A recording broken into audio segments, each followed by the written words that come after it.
All right, so I'm going to be explaining the lymphatic system, specifically the functions of the lymph nodes, the spleen, the thymus, eventually MALT, as well as the functions of the lymphatic ducts. But essentially, lymph nodes are these kind of bean-shaped little organs throughout the body.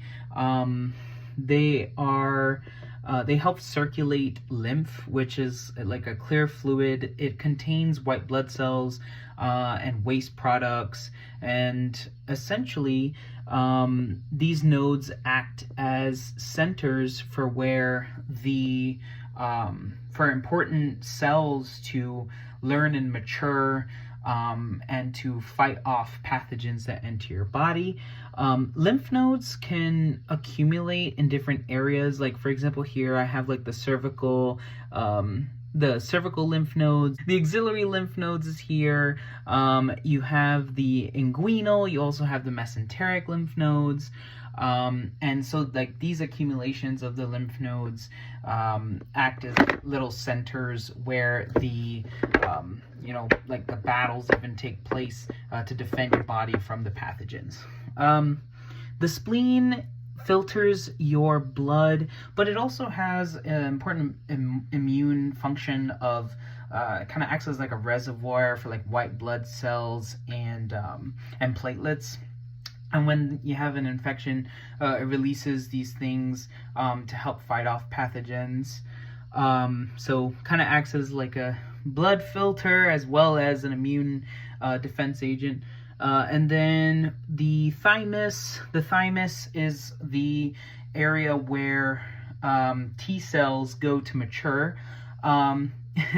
It's kind of like where the stormtroopers are made. The 2 to 3% of these T cells actually make it to maturation, because the thymus goes through involution, so it shrinks as we get older. But essentially, it takes these 2 to 3% of the T cells that mature, and then this 2 to 3% gets cloned to be the T cells that help defend your body from pathogens for the rest of your life. So that plays an important role in the maturation of those. And then before I go on to MALT, this is the lymphatic ducts, essentially like the body's drainage system here. You have the right lymphatic duct and the thoracic duct.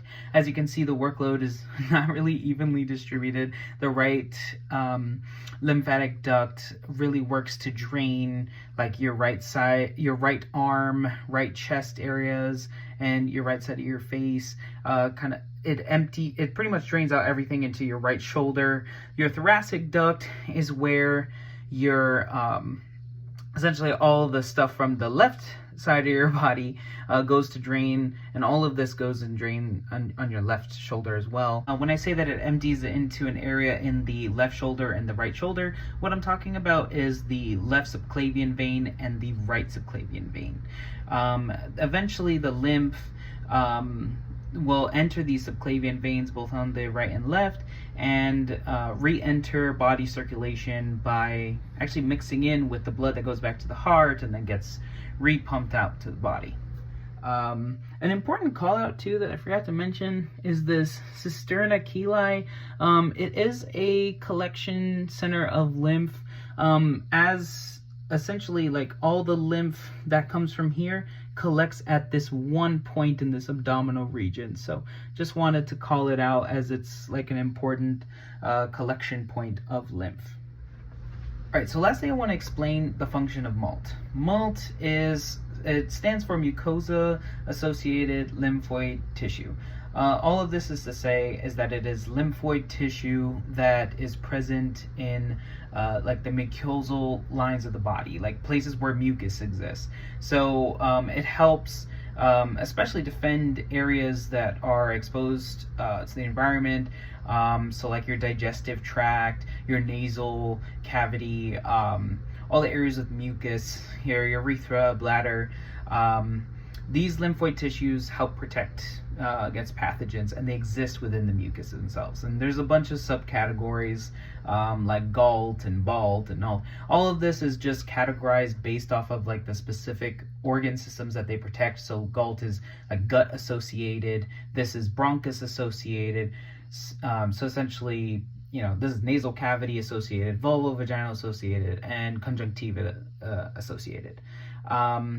So, like, for example, these are examples of malt. Ocular malt refers to the calt, which is just the malt that exists in the conjunctiva of the eyes.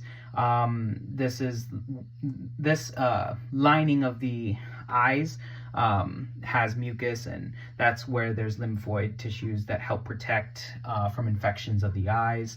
Other examples are like the tonsils, and the Peyer's patches. Peyer's patches exist especially like in the ileum, in the small intestine. This is where, you know, this mucus also has a bunch of lymphoid tissue that helps protect this area.